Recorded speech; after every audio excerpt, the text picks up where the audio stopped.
بسم اللہ الرحمن الرحیم۔ السلام علیکم ورحمۃ اللہ وبرکاتہ۔ 9th ماد آج ہم تعلیم و صرف کا سبق نمبر 17 پڑھیں گے۔ تو ہم ماموز کے قواعد پڑھ رہے تھے، ہم نے 1 تا 3 ماموز کے قواعد پڑھ لیے تھے۔ آج ہم قاعدہ نمبر 4 سے شروع کریں گے۔ تو ہمارے پاس قاعدہ نمبر 4 ہے راسن کا قاعدہ۔ قاعدہ نمبر 4 راسن کا قاعدہ ہے۔ تو جب ایک حمزہ ساکن ہو، تو اس کو ماقبل والے حرف کی حرکت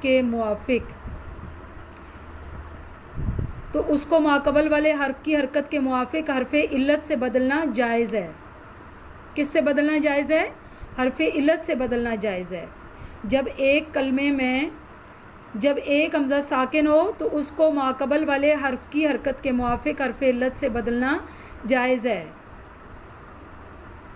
جیسے رأسن سے راسن، بؤسن سے بوسن، ذئبن سے ذیبن۔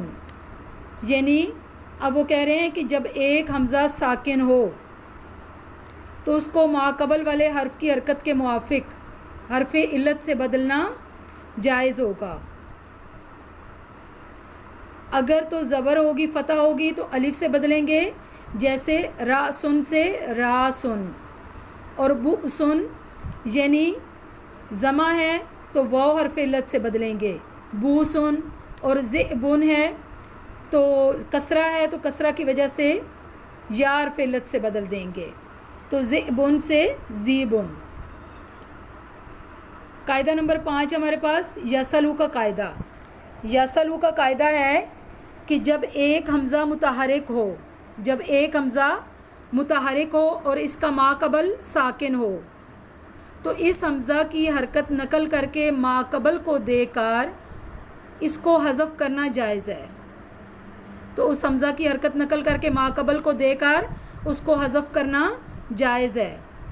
جیسے یسألو کو یسلو پڑھنا جائز ہے، یسألو کو یسلو پڑھنا جائز ہے، یعنی حمزہ کی حرکت نقل کر کے ماقبل کو دے دی اور اس کو ہم نے حمزہ کو کیا کر دیا؟ حذف کر دیا۔ جیسے یسألو ہے نا، تو یسألو میں حمزہ کی حرکت نقل کر کے کس کو دے دی ہے؟ سین کو دے دی ہے، اور حمزہ کو یہاں پر ہم نے کیا کر دیا ہے؟ حذف کر دیا ہے۔ تو اس طرح یسألو کو یسلو پڑھنا یعنی جائز ہے۔ اس قاعدے کی چند شرطیں ہیں۔ شرط نمبر 1، حمزہ یائے تصغیر کے بعد نہ ہو، لہذا افعی میں مذکورہ قاعدہ جاری نہیں ہوگا۔ افعی یعنی یائے تصغیر کے بعد حمزہ نہ ہو تو اس میں یہ قاعدہ جاری نہیں ہوگا۔ اور نمبر 2، حمزہ نون انفعال کے بعد نہ ہو، حمزہ نون انفعال کے بعد نہ ہو، لہذا ان اطرا میں مذکورہ قاعدہ بھی جاری نہیں ہوگا۔ نمبر 3، حمزہ واو مدہ زائدہ کے بعد نہ ہو، لہذا مکروءۃن یا مکروءۃ میں مذکورہ قاعدہ جاری نہیں ہوگا۔ اس کے بعد نمبر 4 ہے حمزہ یائے مدہ زائدہ کے بعد نہ ہو، لہذا خطیئۃ میں مذکورہ قاعدہ جاری نہیں ہوگا۔ اس کے بعد نمبر 5 ہے حمزہ الف کے بعد نہ ہو، لہذا سائل میں مذکورہ قاعدہ جاری نہیں ہوگا۔ اس کے بعد قاعدہ نمبر 6 ہمارے پاس خطیۃ مکروۃ کا قاعدہ۔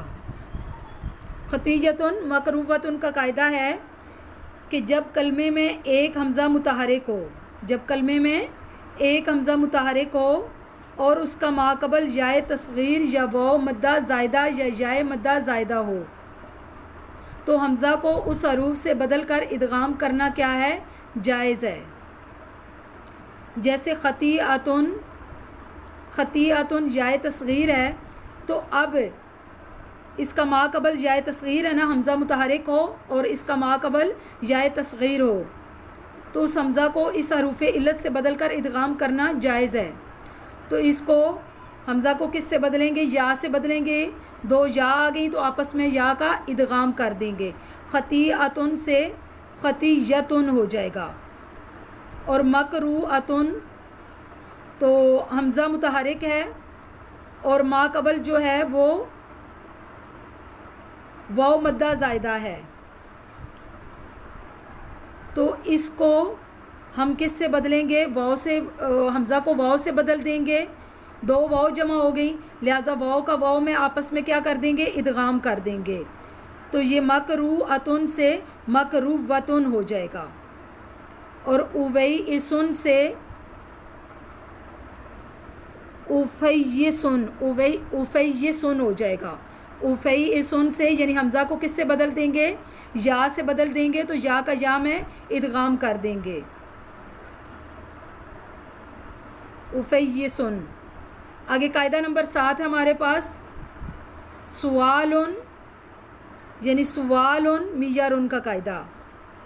سوالن میارن کا قاعدہ ہے کہ جب ایک حمزہ مفتوح ہو اور اس کا ماقبل مکسور یا مضموم ہو، جب ایک حمزہ مفتوح ہو اور اس کا ماقبل مکسور یا مضموم ہو، تو اس حمزہ کو ماقبل کی حرکت کے موافق، اس حمزہ کو ماقبل کی حرکت کے موافق حرف علت سے بدلنا جائز ہے۔